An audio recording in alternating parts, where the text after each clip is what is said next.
ইরানের ভয়ঙ্কর এক সক্ষমতার কথা এতদিন জানত না কেউই।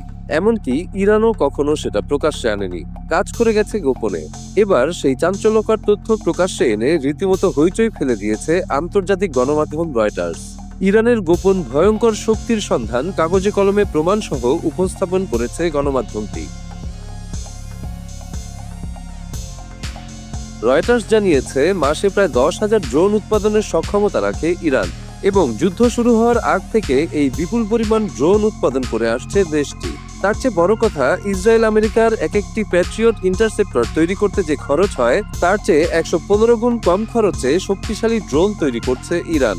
আর এইসব সস্তা ড্রোন ঠেকাতে ইসরায়েলের দামি প্রতিরক্ষা ব্যবস্থা ব্যবহার করে অর্থনৈতিকভাবে ব্যাপক ক্ষতিগ্রস্ত হচ্ছে নেতানিয়াহুর দেশ।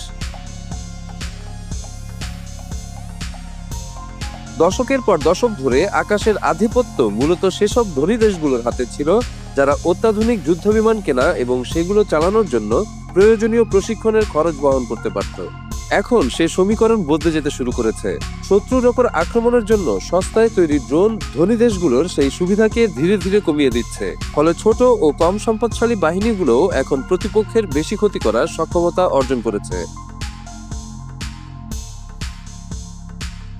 বহু বছর ধরে বিপুল পরিমাণে সামরিক বাজেটের কারণে যুক্তরাষ্ট্রের সামরিক বাহিনী অত্যন্ত শক্তিশালী। তাদের হাতে সবচেয়ে ব্যয়বহুল ও অত্যাধুনিক যুদ্ধবিমান রয়েছে।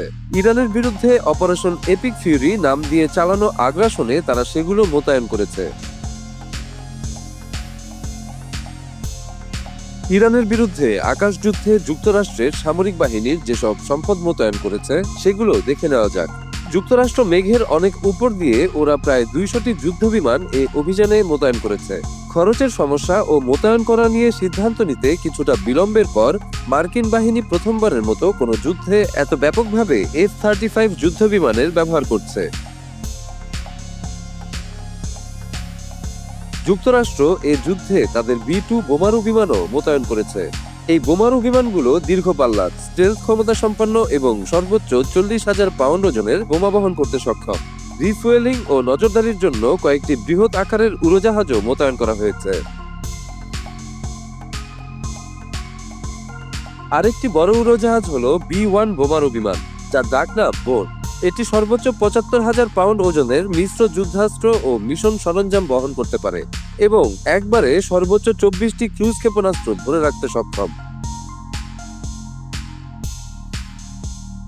এছাড়া যুক্তরাষ্ট্র রিপার ড্রোন ব্যবহার করছে। একটি গ্রাউন্ড স্টেশন থেকে একজন পাইলট সেটি পরিচালনা করেন। ইরানের বিরুদ্ধে যুদ্ধে যুক্তরাষ্ট্র প্রথমবারের মতো তাদের FLM-136 লুকাস ড্রোন ব্যবহার করছে। এটি একটি একমুখী আক্রমণ ড্রোন। ইরানের শাহেদ ড্রোনের অনুকরণে সেগুলো তৈরি করা হয়েছে। ইরানের শাহেদ 136 একটি একমুখী আক্রমণ ড্রোন। লক্ষ্যবস্তুর দিকে উড়ে গিয়ে ধাক্কা লাগার সঙ্গে সঙ্গে বিস্ফোরিত হয়। ইরান কয়েক বছর ধরে এই স্বয়ংক্রিয় ড্রোন তৈরি করছে এবং মিত্র দেশগুলোতে সেগুলো সরবরাহ করেছে। এখন নিজেই বড় পরিসরে শাহেদ ড্রোন মোতায়েন করছে। গত 28 ফেব্রুয়ারি ইরানের ওপর যুক্তরাষ্ট্র ও ইসরায়েল যৌথ আগ্রাসন শুরু করে। ইসরায়েল ও উপসাগরীয় অঞ্চলের যেসব দেশে যুক্তরাষ্ট্রের সামরিক ঘাঁটি আছে সেগুলো লক্ষ্য করে ইরান শত শত ক্ষেপণাস্ত্র এবং 1000-এর বেশি ড্রোন নিক্ষেপ করেছে। যদিও কৌশলগত দিক থেকে এই হামলা নিখুঁত নয় এবং সাফল্য নির্ভর করে এর পরিমাণের উপর।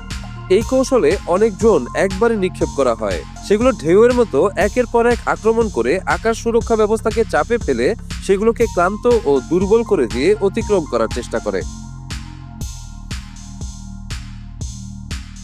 এই ড্রোন তুলনামূলকভাবে অনেক সস্তায় উৎপাদন করা যায়। স্ট্র্যাটেজিক অ্যান্ড ইন্টারন্যাশনাল স্টাডিজ সেন্টারের অনুমান অনুযায়ী একটি শাহেদ ড্রোন তৈরি করতে 20,000 থেকে 50,000 মার্কিন ডলারের মতো খরচ হয়। সামরিকভাবে নিয়ন্ত্রিত আকাশে কিভাবে আকাশ সুরক্ষা ব্যবস্থার বাধা অতিক্রমের ধরন পাল্টে যাচ্ছে, বার্তা সংস্থা রয়টার্স তার চিত্র তুলে ধরেছে। রয়টার্স হিসাব করে দেখেছে, শুধু একটি প্যাট্রিয়ট ইন্টারসেপ্টর বানাতে যে অর্থ ব্যবহার করা হয় তাতে কতগুলো ড্রোন তৈরি করা যায়।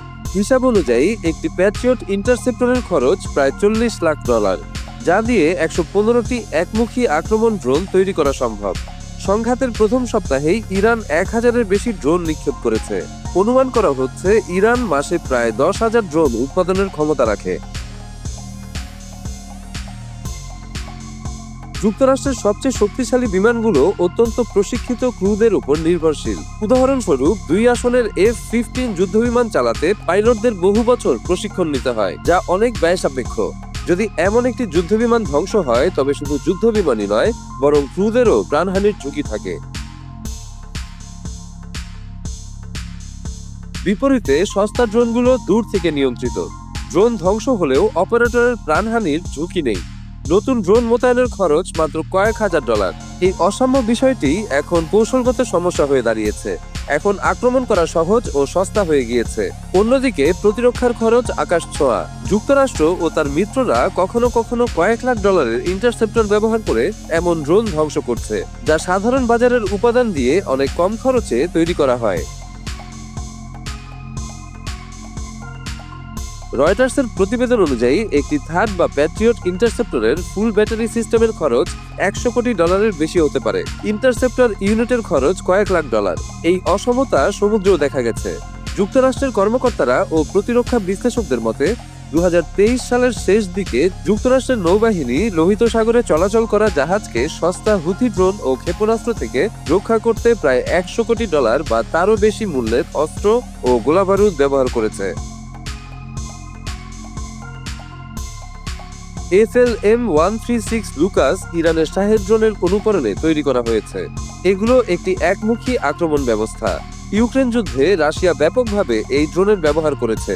ইরানের শাহেদ ড্রোন নতুন ধরনের একটি সমরাস্ত্রকে জনপ্রিয় করেছে। এটি প্রায় ক্রুজ ক্ষেপণাস্ত্রের মতো কাজ করে, অথচ এটি তৈরির খরচ ক্রুজ ক্ষেপণাস্ত্র তৈরির খরচের চেয়ে অনেক কম। বর্তমানে একদিকে যেমন একমুখী আক্রমণ ড্রোনের সংখ্যা বাড়ছে এবং সেগুলো সস্তা হয়ে যাচ্ছে, তেমনি ড্রোন প্রতিরোধী ব্যবস্থা পিছিয়ে পড়েছে। ফলে আকাশ প্রতিরক্ষায় বড় ফাঁক তৈরি হয়েছে।